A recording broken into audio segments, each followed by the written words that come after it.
As far as finger placement, the G string notes are going to be exactly the same as far as first finger, second finger, third finger, and we will also apply the fourth finger for the G string.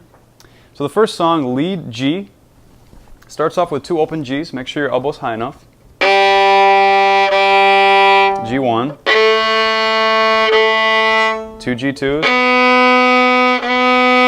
G3, half note. Now make sure you get high enough for the G4. This is a big stretch. Now what really helps to get high enough here is to have your knuckles up. So make sure that you can see your back knuckle higher than your front knuckle.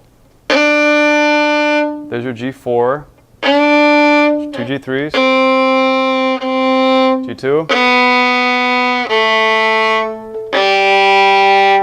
So that was lead G. Next song is pretty similar, but it starts off with fourth finger on the G right away. Make sure your knuckles are up.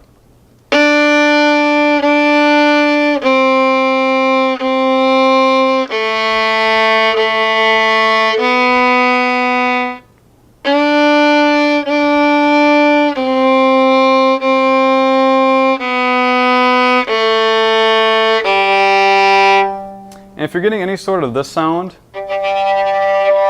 wispy sound, it means that you need to press down a little bit more. Now if you're getting any of this sound,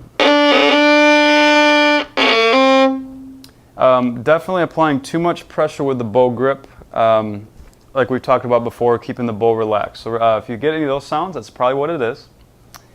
Next song, Lazy Hippo, 2-liner, starts off on open G.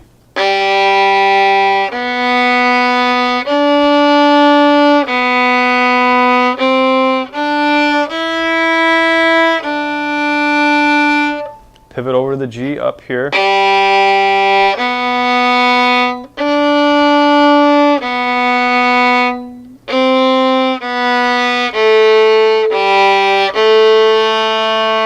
I would do a bow lift there.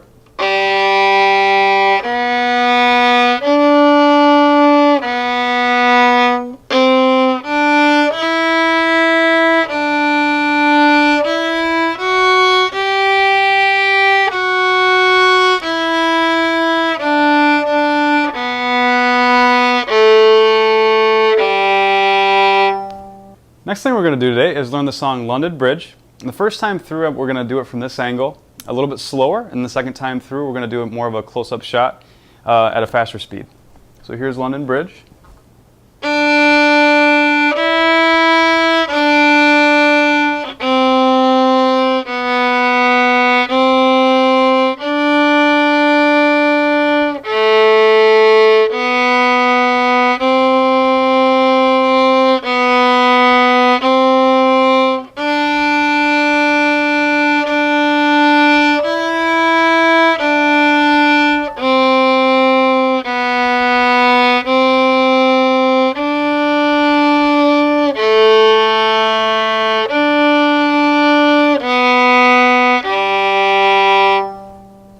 Okay, now we're going to play London Bridge a little bit faster, and now you're going to see the close-ups of my fingers.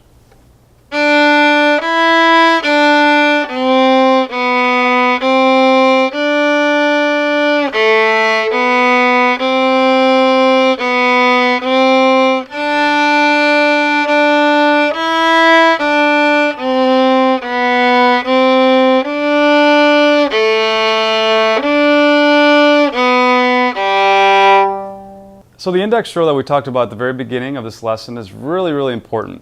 And I would really practice that, like I said, for a couple minutes before each practice session. And then the G string we're going to see a lot from this point forward. So really work on that and make sure that you get high enough for that fourth finger. And really work hard on getting the knuckles up and the technique. Maybe go back to some of the previous lessons that we had in this series to work on some of the technique and the fundamentals, because what happens is when things start getting a little bit more difficult, it's easy to sometimes lose some of those techniques that we had before. So I would go back to some of those, and then from there we can go on to the next lesson.